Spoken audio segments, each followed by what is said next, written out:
नमस्कार, बिहार तक में आपका स्वागत है और मैं हूं सुजीत।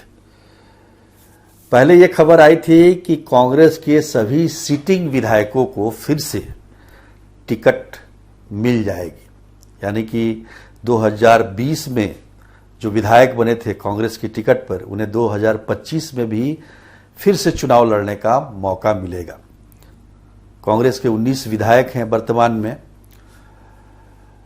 लेकिन अब जो खबरें आ रही है उसके अनुसार करीब आधा दर्जन कांग्रेसी विधायकों का टिकट भी कट सकता है। अब वो आधा दर्जन सीटें कौन कौन सी है इसके बारे में भी बताएंगे सिलसिलेवार ढंग से, लेकिन अभी जो चर्चा हम कर रहे हैं वो हमारा मुख्य फोकस जो है वो बक्सर जिले को लेकर है। साथ में हम आपको नवादा भी ले चलेंगे, हिसुआ। तो ये दो बक्सर का एक राजपुर सुरक्षित क्षेत्र है, वहां से जो विधायक हैं कांग्रेस के विश्वनाथ राम, उनके टिकट कटने की चर्चा है।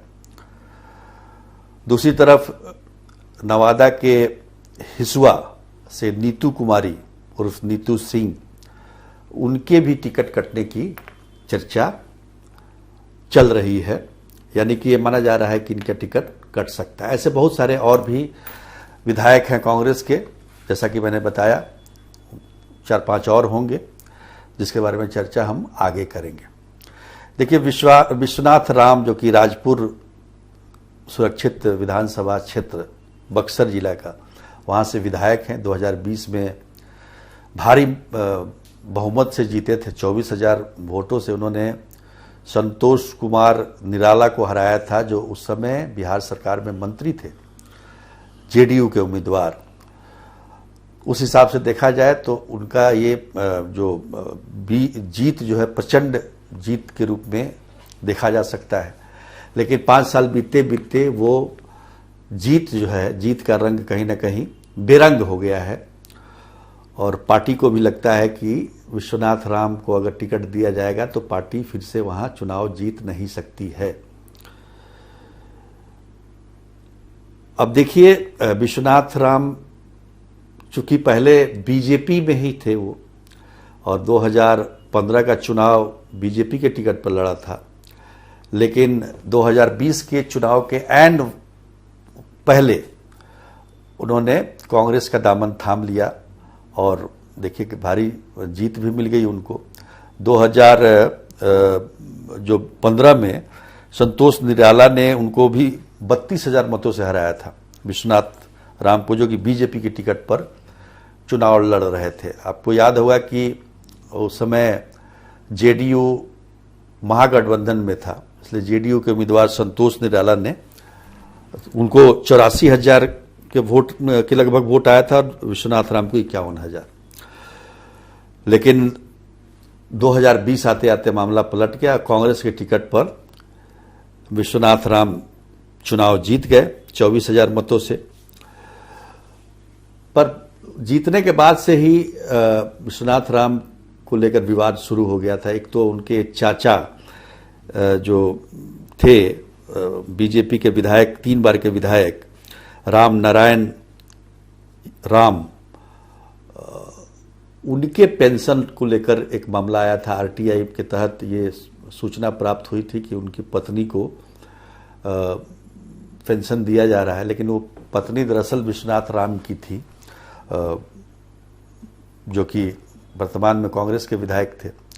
और वैसे भी माना जा रहा था कि अपने चाचा की वजह से ही विश्वनाथ राम को इतनी जबरदस्त तरीके से जीत मिली, और शुरू से ही वो बीजेपी में रहे, इसलिए कांग्रेस में भी बहुत ज़्यादा मतलब अपना उनका जो है कांग्रेस में पकड़ बहुत ज़्यादा नहीं है, भले ही वो जीत गए।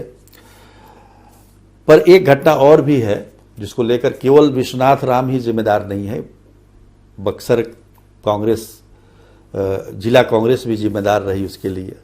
देखिए, बक्सर जिले में 4 विधानसभा क्षेत्र हैं। 2020 के चुनाव को अगर हम देखें तो चारों के चारों सीट महागठबंधन के पास है। इनमें से 2 सीटें कांग्रेस के पास है, एक राजनगर और एक राजपुर और एक बक्सर का। खड़गे जो कि राष्ट्रीय अध्यक्ष हैं कांग्रेस के, वो अप्रैल में एक रैली में यहाँ आए थे और भीड़ काफ़ी कम थी, कुर्सियाँ काफ़ी खाली रह गई थी, इसको लेकर काफ़ी भड़के थे।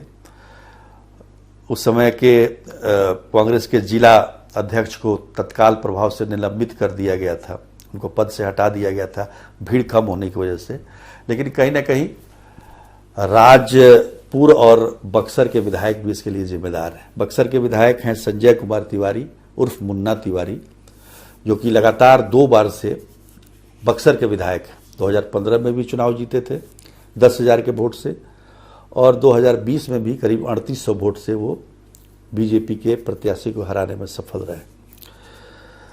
तो कहने का मतलब ये है कि मुन्ना तिवारी को टिकट मिल सकता है, लेकिन विश्वनाथ राम के टिकट को लेकर संशय जरूर है। उसी प्रकार से जो नवादा का हिसुआ है, नीतू कुमारी को लेकर भी उनके कई बयान इस तरीके के आए थे बीच में, तो उसी समय लग रहा था कि वो शायद कांग्रेस छोड़ने वाली हैं या फिर, लेकिन ऐसा कुछ हुआ नहीं।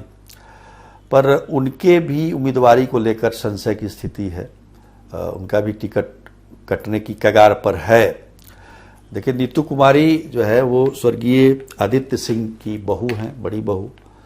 आदित्य सिंह 1980 से लेकर 2005 तक, मतलब उससे भी पहले 28 वर्षों तक उन्होंने हिसुआ से वो चुनाव जीतते रहे, बिहार सरकार में मंत्री भी रहे, काफ़ी दबंग उनका मिजाज था। और नीतू कुमारी को उनका विरासत मिला है। 2010 में वो चुनाव लड़ी थी कांग्रेस की टिकट पर, लेकिन चुनाव हार गई थी। लेकिन 2020 में सफलता मिली। लेकिन कहीं ना कहीं हालांकि आदित्य सिंह पुराने कांग्रेसी रहे हैं, हालांकि कांग्रेसी भी रहे हैं, और 2 बार वो निर्दलीय भी चुनाव वहाँ से जीते हैं हिसुआ से। तो कुल मिलाकर देखा जाए तो इनकी स्थिति भी कमज़ोर दिख रही है यहाँ पर हिसुआ से। तो और भी कांग्रेस के विधायक हैं जिनके बारे में हम आगे चर्चा करेंगे, जिसकी टिकट पर खतरा मंडरा रहा है। क्योंकि पहले इस तरह की बात नहीं थी, पहले था कि जितने भी विधायक सिटिंग एमएलए हैं उनको फिर से मैदान में उतारा जाएगा। लेकिन कांग्रेस नेतृत्व की कहीं ना कहीं ये सोच रही है कि इनमें भी कुछ के पर कतरे जाएंगे। वैसे अगर देखा जाए तो पिछली बार 70 सीटों पर कांग्रेस चुनाव लड़ी थी, और इस बार भी 70 सीटों का लिस्ट तैयार है, लेकिन गठबंधन में उनको 52 से ज़्यादा सीट मिलने की बात नहीं हो रही है। यहीं पर मामला लटका हुआ है। हालांकि ये भी बताया जा रहा है कि अगले 1-2 दिनों में, यानी कि 6-7 तारीख तक महागठबंधन में सीटों का फैसला हो जाएगा कि कौन कितनी सीटों पर लड़ेगा, और उसके बाद फिर उम्मीदवारी के बारे में भी और जानकारी मिल सकेगी कि किसको टिकट मिला, किसको नहीं मिला। तो फिलहाल आज के लिए इतना ही। तब तक के लिए नमस्कार।